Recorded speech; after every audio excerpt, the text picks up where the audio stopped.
An art journey. I made this movie to show you how circumstances can be overcome to fulfill your dreams, for we all start in the same place. I was 4 when I did this drawing. My mother was an amateur artist at the time, trying to sell her impressionist landscapes on the beach in Florida. I read The Lord of the Rings when I was 10, and I knew that I wanted to be a writer. But when I saw the brothers Hildebrandt's illustrations for the books, I knew that I had to learn to illustrate my own stories. I kept my first attempt to draw a person. I had an eye for detail, but no clue as to what I was doing. But you can see from my attempts to erase the mouth that I knew that I was wrong. I went on to draw the characters in my first book. You can see here the 70s haircuts. From then on out, I drew constantly. I had one drawing lesson in 8th grade where the teacher showed us how to draw a profile. After about 500 drawings, I could do fairly good at capturing a person's face. Inline work. But circumstances were against me. Art classes and teachers were about expressionism, not realism, and any copying was seen as evil. We were taught to express what was in our own heads. I attempted to copy with some instinct telling me that I needed to draw from life. When I copied other artists, my drawings were better, but I knew that it was evil. I didn't want to do abstracts or impressionism. I wanted to draw the people in my books. In high school, I had one lesson in photorealism. We were taught that we had to do all the details with the pencil tip. The face was fine, but I wore myself out with this black shirt and shadows. My drawing teacher constantly graded me down for any kind of realism, but I was already a costume designer. I did work in fashion drawings and oil pastel, but my love for the theater, history, and anything British had led me into costuming.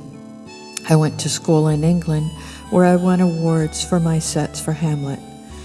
I wanted to go into printing, which my parents nixed, for I was in love with cards and graphic arts. All through my stay in Los Angeles, after failing to get into costume design in the movie industry, I did cards and graphic design. In 1983, I had an opportunity to take a class in children's book illustration, and I began to work on 2 books of tales that would be fantasy tales for grown-ups, but in a picture book format. At that time, I was working 2 full-time jobs, so I worked on my lunch hour at my night job using pencil and crow quill and colored pencil that were easy to store in my locker. At this time, my mother was a successful author and felt that my failure as an illustrator was due to my lack of skill and my reluctance to do what was popular. I continued to work on drawing people for my books, but my best friend, who did whimsical drawings and paintings, had become successful, and this convinced my mother that I was just a failure. I moved to California again with a small child. I tried again to get into a fine arts program and failed due to my obsession with realism. I split with my son's father, but my new boyfriend supported my art by giving me a set of pastels. My other boyfriends had not understood my obsession with the books, one even saying that I was like an alcoholic. I knew that I had to break out of working small, so I began to do large pastel paintings on top of watercolor washes. I continued to sketch and attempted to do illustration in a more whimsical styles.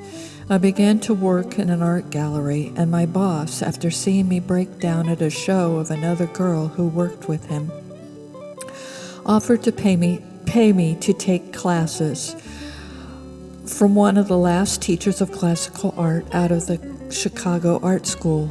I was in heaven. Even though I was already 40, my love of anatomy turned my work around. I was also amazed that we were taught to copy, both from photos and from life. There were 2 problems. One was chasing shadows, and the other was copying work and then claiming it as your own. I had 3 classes with L.B. Davis before we moved again. My work was better, but I still suffered the draw 5 and throw away 3 hit and miss that many artists experience. Some of my work was good, but most was okay or even a failure for some reason. I could not break into illustration even after sending out hundreds of tear sheets. I also could not sell in galleries because of the nudes. They were not prudes in the galleries, but they didn't want to offend those traumatized by anything seen that was not just hands and faces. I continued to work in pastel and in watercolor, but nothing seemed to give, and I remained a failure in my mother's eyes as she asked her friends what was wrong with my drawings and came back to me with helpful criticism that made me depressed. I finally broke into small press. Most drawings paid about $5 to $10 if you were lucky. I accepted everything and got to the point where I could do 30 illustrations a month. I had to be able to draw in any style, in any medium, and in anything. Working this rapidly did away with inhibitions and any desire to throw it out and do it over. Often the art directors made that decision, rejecting stuff for odd reasons that they could not explain. With the computer lettering, my graphic experience made me good with logos. I also got a reputation as a cartographer for fantasy worlds, but I hated it. Some people are performers and others composers. I realized that I didn't even like to draw, and doing it for money was slavery. I was still working in ink and went back to accounting work to help my son through college when he challenged me to turn my Anieth series into a graphic novel. The first book had been picked up by small press, who closed the imprint as my book came up for publication. The graphic novels were a total failure. I did almost 100 pages before I gave up on one book and tried another. I had one author left, and I had switched to pencil for her werewolf series. I loved pencil. I had learned a classical technique called macchia, where the paper was stained with layers and then the darks and lights worked in over it. It was fast, and I was able to convert the images to color quite easily. I was still working in pastel and watercolor, but I did more and more in macchia. By this time, I could draw people extremely well, often adapting many photos into characters. My journey in trying to draw people was complete. The answer was to incorporate copying and using references from photos and life with a thorough knowledge of anatomy and the right technique. But I was still stuck with the novels. I had the characters, but I couldn't work out the format.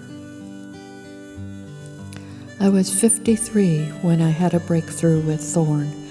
Rather than try to do the book in 8.5 by 11 as an upright, traditional way with text bubbles, I turned the page to landscape with the exposition to the side of the drama, which would only have dialogue bubbles.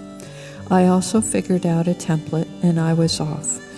Working out pencil in this format allowed me to dramatize the story without overloading it with the descriptions. As a writer, I was not popular because my personality is extremely rare, so I couldn't put in the right emotions into my characters. But I could draw the emotions in characters. I had always been an acute observer, and it was easy now for me to draw the action as if I were watching it. The first book took me 18 months to do, and I was depressed, realizing I would be 75 before they were done. David still encouraged me, saying that at least I would have done something. My mother died before I could finish the book. I flew into the second book, faced with 13 books total. I also feared that my style would change in 20 years before I finished, but the second book only took a year. Each book is 200 pages with about 400 drawings for the action pages and the decorations and the sidebars under the exposition. I got up every morning at 4 a.m. to work before I went to my jobs. It took another 5 books before my mother's voice got out of my head and I was free to just draw without her criticizing me behind my back. I had finally succeeded. When I redid drawings, they worked. I had to make a tarot deck for a Veldeneck, then I made another one with animals for my sister. Even my disastrous experience at a Comic-Con did not discourage me. The book had started in 1983, that had been rejected over 40 times, accepted, and then the imprint canned, was now finished as woven, completing the cycle over 40 years later. I continued to work full-time and scrounged to find enough money to publish the books. Libraries wouldn't carry them. Bookstores put them in the slasher comics instead of with the kids' books where they wouldn't sell. No one wanted them except the kids. I've always had a hit-and-miss fan base, and for some kids, these books were a fabulous read. They loved the world and the way that they were all different and not just a quest for the ring against the Dark Lord. They loved all the background material on the Stone and Bronze Age. Although I may not be popular, my intense desire as a child for this kind of book has now allowed me to give this gift to a new generation of readers. There are many lessons to be learned in drawing. One of the most important is that if the drawing works in black and white, it will easily translate to color. I drew each cover in black and white first, and then I did color enhancement in Photoshop. I was able to make a huge jump chart on my own work with the use of the scanner and Photoshop. My style is sketchy, and I did not have the necessary attention to detail to do lettering. Also, the time for calligraphy and lettering is yet another profession. I also learned to do my own collages. Elements from one image could be laid in as a background on another image. I drew hundreds of images for sidebars and decorations, and they worked in other graphics. A well-drawn sidebar image could then be used in another illustration as the main subject. I work as little as possible on the computer.